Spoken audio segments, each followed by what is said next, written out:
ಕೋಲಾರದಲ್ಲಿ ಮತ್ತೊಂದು ಬಾಲ್ಯ ವಿವಾಹ ಪ್ರಕರಣ. ಕ್ರಮ ಕೈಗೊಳ್ಳದ ಇಲಾಖೆಗಳ ಮೇಲೆ ಅನುಮಾನ. 17 ವರ್ಷದ ಅಪ್ರಾಪ್ತ ಬಾಲಕಿಗೆ ಮದುವೆ, ನ್ಯಾಯಕ್ಕಾಗಿ ಪೋಷಕರ ಹೋರಾಟ.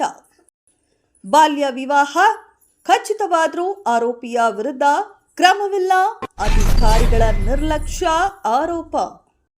ಏರಿಗಸಂದ್ರ ಗ್ರಾಮದ ಗೋಪಿನಾಥ್ ವಿರುದ್ಧ ಆರೋಪ, ಬಾಲಕಿಯ ಪೋಷಕರು ನ್ಯಾಯಕ್ಕಾಗಿ ಕಣ್ಣೀರು. ಪೊಲೀಸ್ ಮಹಿಳಾ ಮಕ್ಕಳ ಕಲ್ಯಾಣ ಇಲಾಖೆ ಮೇಲೆ ಅನುಮಾನ, ಅಪ್ರಾಪ್ತ ಬಾಲಕಿಗೆ ಮದುವೆ, ನ್ಯಾಯ ಎಲ್ಲಿದೆ? ಕೋಲಾರ ಜಿಲ್ಲೆಯಲ್ಲಿ ಹೆಚ್ಚುತ್ತಿರುವ ಬಾಲ್ಯ ವಿವಾಹ ಪ್ರಕರಣಗಳು, ಅಧಿಕಾರಿಗಳ ಮೌನ ಯಾಕೆ? ಒಂದು ಹೆಣ್ಣು ಒಂದು ಗಂಡು. ನನ್ನ ಮಗಳನ್ನ 17 ವರ್ಷಕ್ಕೆ ಒಬ್ಬನ ಕರ್ಕೊಂಡೋಗಿ ಅನ್ಯಾಯ ಮಾಡಿದ್ದಾರೆ. ನಮಗೆ ಎಲ್ಲಿಗೋದ್ರೂ ನಮಗೆ ನ್ಯಾಯ ಸಿಗ್ತಾ ಇಲ್ಲ. ನಮ್ಗೆ ತುಂಬ ಅವಮಾನ ಆಗ್ಬಿಟ್ಟಿದೆ. ಊರಲ್ಲಿ ಬದುಕೋಕ್ಕಾಗ್ತಾ ಇಲ್ಲ, ಅಷ್ಟು ನೋವಾಗ್ತಾ ಇದೆ ಸರ್ ನಮಗೆ. ಅವ್ರು ಬರ್ಕೊಡಿ ಅಂದರೆ ಏನು, ಸ್ಟೇಷನ್ ಬರೀರಿ ಅಂದರೆ ಏನೂ ಬರೀತಾ ಇಲ್ಲ. ಏನು ಕೇಳಿದ್ರು ಏನೋ ಒಂಥರ ಹೇಳಿ ಕಳಿಸ್ಬಿಡ್ತಾ ಇದ್ದಾರೆ. ನಮ್ಗೆ ತುಂಬ ಎಷ್ಟು ಕಾನೂನು ಎಲ್ಲ ಕಡೆನೂ ಸಹಾಯ ನಾವು ನೋಡ್ತೀವಿ. ನಾವು ಚೈಲ್ಡ್ ಮ್ಯಾರೇಜ್ ನಾವು ನೋಡಲ್ಲ, CWC ನೋಡ್ಲಿ ಅಂತ ಅವ್ರ ಕಡೆ ಸರ್ ರೆಕಾರ್ಡ್ ಆಗ್ತಾ ಇದೆ. ಇಲ್ಲ ಮೇಡಮ್, ನಮ್ಮದು ಇರಿಕ್ಸಂದ್ರ. ನನ್ನ ಹೆಸರು ರಘು ಅಂತ ಸರ್. ನನ್ನ ಮಗಳು 17 ವರ್ಷ ತುಂಬಿದೆ. 17 ವರ್ಷಕ್ಕೆ ಒಬ್ಬ ಹುಡುಗ ಕರ್ಕೊಂಡು ಹೋದಾನೆ ಸರ್. ಅದೇ ಊರ ಹುಡುಗ ಗೋಪಿನಾಥ್ ಅಂತ. ಅದೇ ಇಂಟರ್ ಕ್ಯಾಸ್ಟ್, ಅವನದು ಬೇರೆ ಕ್ಯಾಸ್ಟು, ನಮ್ಮದು ಬೇರೆ ಕ್ಯಾಸ್ಟು ಸರ್. 17 ವರ್ಷದ ಇನ್ನೂ 8 ತಿಂಗಳೈತೆ. 8 ತಿಂಗಳಿಂದನೂ ನಾವು ಪ್ರತಿಯೊಂದು ಆಫೀಸ್ಗೂ ತಿರುಗ್ತಾನೇ ಇದ್ದೀವಿ ಸರ್. ಆದ್ರೂ ನಮ್ಗೆ ಯಾವುದೇ ರೀತಿ ಅನುಕೂಲ ಆಗಿಲ್ಲ. ಎಲ್ಲರೂ ನಮ್ಮ ಮೇಲೆ ಇದೇ ಮಾಡ್ತಾರೆ, ಹುಡುಗಿಗೆ 18 ವರ್ಷ ಆಗಿದೆ, ಹೋಗು ಅಂತ. ಎಲ್ಲೋದ್ರೂ ನಮಗೆ ನ್ಯಾಯ ಸಿಕ್ಕಿಲ್ಲ ಸರ್. ದಯವಿಟ್ಟು ನಮ್ಗೆ ನ್ಯಾಯ ಕೊಡಿಸ್ಕೊಡ್ಬೇಕು. CDP ಆಫೀಸರ್ ಹತ್ರಕ್ಕೆ ಹೋದ್ರೂ ಅವರೂ ನಮಗೇನು ಸ್ಪಂದಿಸಿಲ್ಲ. ನಾಗರತ್ನಮ್ಮ ಮೇಡಮ್. ಏನು ಹೇಳ್ತಾರೆ ಮೇಡಮ್ ಅವರು? ಈಗ ಆಗ ನಿಂಗೆ ಯಾಕೆ ಕೂಲಿ ಮಾಡಿ ಇದೆಲ್ಲ ಬೇಕಾ ನಿಂಕ, ಅವಳು ಓದ್ಲು, ನಿಂಗೆ ಯಾಕೆ ಮನೆಗೆ ಹೋಗು ಅಂತಂದು ಸರ್. ಒಂದು 2 ಸರಿ 3 ಸರಿ ಹೋಗಿದ್ದೆ ನಾಗರತ್ನಮ್ಮ ಮೇಡಮ್. ಆಮೇಲೆ CDP ಇದು KGF ಹೋಗಿದ್ದೆ ಸರ್. KGF ಅಲ್ಲೇನೋ ನಮಗೇನೂ ಇದು ಮಾಡಿಲ್ಲ. ನಿನ್ನ ಮಗಳು ಏನು ಮಾಡ್ತಾಳೆ, ಹೋಗೋ ಮದುವೆ ಮಾಡ್ಕೊಂಡ್ಬಿಟ್ಟವಳೆ, ಆಗಿದ್ದಾಗಿದೆ, ಹೋಗು. KGF ಅಲ್ಲಿ ಬಾಲ್ಮಂದ್ರೆ CWCಗೆ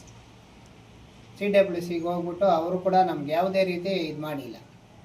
ಈಗ ಮೊನ್ನೆ ಕೋರ್ಟ್ ನಿಂಕ ಆದಮೇಲೆ ಕರ್ಕೊಂಬಂದರು ಸರ್ ನನ್ನ ಮಗಳನ್ನ. ಕರ್ಕೊಂಬಂದ್ರೂ ಅವರು ಯಾವುದೇ ರೀತಿ ಅವನ ಮೇಲೆ ಆ್ಯಕ್ಷನ್ ತಗೊಂಡಿಲ್ಲ. ಅವನು ಬಂದಿದ್ದ CWCಗೆ, ಅವನು ಬಂದು ಅಲ್ಲೇ ಬಿಟ್ಬಿಟ್ಟು ಅವನು ಮದುವೆ ಮಾಡ್ಕೊಂಡವ್ರು ಅಂದ್ರೂ ಅವ್ರೇನು ಇದು ರುದ್ರೇಶ್ ಸರ್ ಅವರು ಏನೂ ಇದು ಮಾಡಿಲ್ಲ.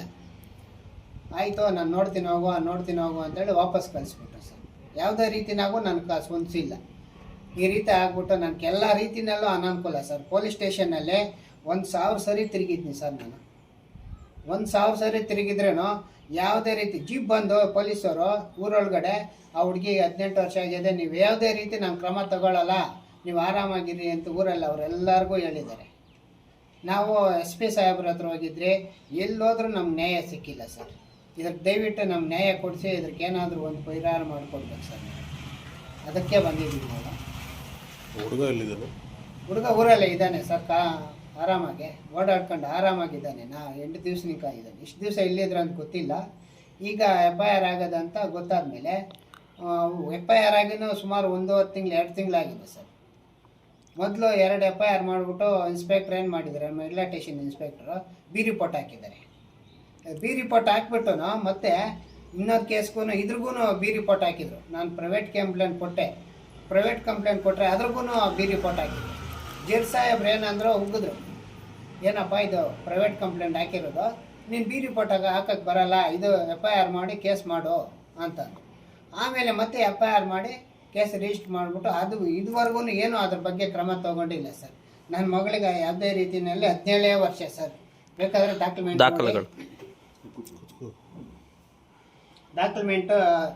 ಹುಟ್ಟಿರೋ ಡೇಟು ಈ ಸ್ಕೂಲಲ್ಲಿ ಇರೋದು ಸರ್. ಇದು ಪ್ರೈಮರಿ ಸ್ಕೂಲಲ್ಲಿ SLCನಲ್ಲಿ ಇರೋದು. SLC ತನಕ ನೋಡಿ ಸರ್, ಇದೇ ಡಾಕ್ಯುಮೆಂಟ್. ಡೇಟ್ ಆಫ್ ಬರ್ತ್ ಇದು ನೋಡಿ ಸರ್, ಹುಟ್ಟಿರೋ ಡೇಟ್ ಆಫ್ ಬರ್ತ್, ಇದು ಬರ್ತ್ ಸರ್ಟಿಫಿಕೇಟು ಏನು ಡೇಟ್ ಆಫ್ ಬರ್ತ್ ಹೇಳಿ? 30/4/2008 ಸರ್. ಈ ಥರ ಐತೆ ಸರ್. ಈಗ ಅಧಿಕಾರಿಗಳು ಏನು ಹೇಳ್ತಾರೆ? ಅಧಿಕಾರಿಗಳು ಈಗ ನೋಡೋಣ ಅಂತ ನಮ್ಗೆ ಯಾವುದೇ ರೀತಿ ಸ್ಪಂದಿಸಿಲ್ಲ ಸರ್. ಎಲ್ಲೋದ್ರೂ ನಮ್ಗೆ ನ್ಯಾಯ ಸಿಕ್ಕಿಲ್ಲ ಸರ್. ಇದು ಇನ್ನೊಂದು ಐತೆ ಸರ್, ಇದು ಭಾಗ್ಯಲಕ್ಷ್ಮಿ ಬಾಂಡ್ ಕೂಡ ಐತೆ. ಆದ್ರೂ ನಮ್ಗೆ ಎಲ್ಲೋದ್ರೂ ಆ ನಾಗರತ್ನ ಮೇಡಮ್ ಆದರೆ ನೀನು ಕೂಲಿ ಮಾಡಿ ಯಾಕೆ ಲಾಯರ್ಗೆ ದುಡ್ಡು ಕೊಡ್ತೀಯ, ಮನೆಗೆ ಹೋಗಿ ಆರಾಮಾಗಿ ಮನೆಯಾಗಿರೋ, ಓದೋಳು ಹೋಗ್ಬಿಟ್ಲು ಅಂತಾಳೆ. ಚೌಡಪ್ಪ ಸಾರು ಒಂದು 10 ಸರಿ ಹೋಗಿದ್ನಿ. ಚೌಡಪ್ಪ ಸಾರ್ ಇದ್ದಂಗೆ ಅವರು ಕೂಡ ಯಾವುದೇ ರೀತಿ ನೀನು ಯಾಕೆ ಹೋಗು ಅಂತ ಒಂದು 10 ಸರಿ ಅವ್ರ ಮನೆಗೆ ಕೂಡ ಹೋಗಿದ್ನಿ ಸರ್ ನಾನು. ಈಗ ಪ್ರೆಸೆಂಟ್ ಇರೋರು ಯಾರು ರುದ್ರೇಶ್ ಅಂತ ಸರ್. ಅವರು ನೀವು ನಾನು ಚೈಲ್ಡ್ ಮ್ಯಾರೇಜ್ ನೋಡಲ್ಲ, ಯಾವುದೇ ರೀತಿ ನೋಡಲ್ಲ, ನಿನ್ನ ಮಗಳು ಕರ್ಕೊಂಬಂದು ಇಲ್ಲಿ ಇಟ್ಟಿದ್ದು ಅಷ್ಟೇ ನನ್ನ ಜವಾಬ್ದಾರಿ. ಮುಂದೆ ಏನಾದರೂ ಅದು ನೀನು ಮಾಡ್ಕೊ ಹೋಗು, ನಾನು ಬರ್ಕೊಡಲ್ಲ. ಪೊಲೀಸ್ನವ್ರು ಕೇಳ್ತಾರೆ, ಈಗ ಇದು CWCನಿಂದ ಒಂದು ಲೆಟರ್ ಕೊಡಿಸೋ, ಇಮಿಡಿಯೇಟ್ಲಿ ಅರೆಸ್ಟ್ ಮಾಡ್ತೀರಾ ಅಂತಾರೆ. ಆದರೆ ಅಲ್ಲಿಗೆ ಹೋದರೆ ಅವ್ರು ಬರ್ಕೊಡಲ್ಲ.